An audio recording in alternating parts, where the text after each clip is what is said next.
That's an excellent question. First off is that when we look at entrepreneurship and the records they have, this would be people who have been registered in the system. So you have some form of formal registration with CAC. So the number is actually higher, those who have not registered with CAC. Yes, Corporate Affairs Commission. And entrepreneurship in that sense now becomes who is solving a problem in exchange for value. So the lady who is selling akara, who has been doing it and has taken care of her children through university, is an entrepreneur. We have the people who are hawking things. They come out in season to sell maize. They are entrepreneurs. They're in that ecosystem. So we have quite a number of them.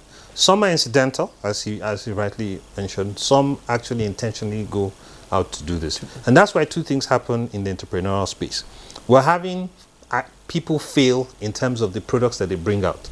So coincidentally, what we found is that 9 out of every 10 ideas are failing within the business. So 9 out of every 10 ideas within the business fail. So the people who recognize those failures and pick the winning product are the ones who we see that we work with most of the time. But there's a high failure rate. But it's not a bad thing. It's just that, as he mentioned rightly, there's a mindset. You need to see that not everything that you thought of is what the market would accept.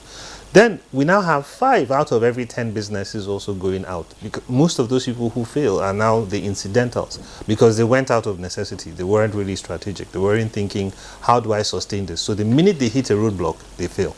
Now, what have we done? We've said, look, there's a huge challenge in the market space, and there are many myriads of problems. You can't go about solving all. So what we've done is to partner with even them. We've had SMED come and facilitate some of our programs. We now found key business support organizations. And we said, okay, if you have a high number of members, like the Africa Women Business Network, which has over 70 associations, not even members, and each of those associations, it comes down to almost 4 million entrepreneurs within their network.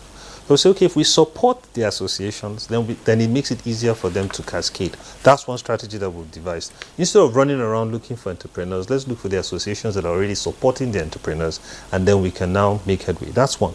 Secondly, as I said, we've also decided to look at some key issues that entrepreneurs are facing, especially those in the agri space, because they form a huge majority. So what we've done right now, we're currently working on a program with the Export Promotion Council. We're coming to Smedan to deal with states from the national policy side. It's important to work with what the country is working with, so that Nigeria is not going in a certain direction and then we're going in a certain direction because we think it's okay. So there's the one state, one product scheme, where every state has identified commodities that they have comparative advantage in. And then there's an alternate. So what we have done now is to say we're currently at the mobilization stage. NEPC is helping us to mobilize MSMEs in that area within the states that are operating within those product lines. So what will happen? One, they're going to be trained. Sustainability. And sustainability is not just how do I keep my environment clean. Sustainability has to do with profit. A business that is not profitable, you cannot say is sustainable. You cannot sustain a business that is unless it is profitable. So we're going to take them through a sustainability program. That mind shift is important because if they don't see it, then they can't achieve it. Secondly, the market access activities.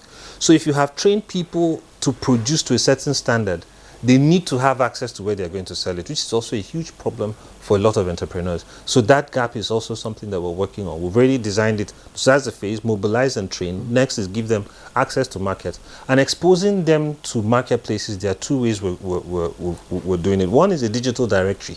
So they can have online presence at no cost. So they put themselves up on our platform and at no cost. And we expose that platform to as many people in the world that, look, these people have been trained and you can have access to them. The second is actually taking from the group of those that are trained, because you would find some will bubble up. They trained 20 and 7 bubbled up. We're even looking at even a 10% margin. So those that bubble up would have further hand holding to actually take them to specific markets to help them, expose them one-on-one to people in markets.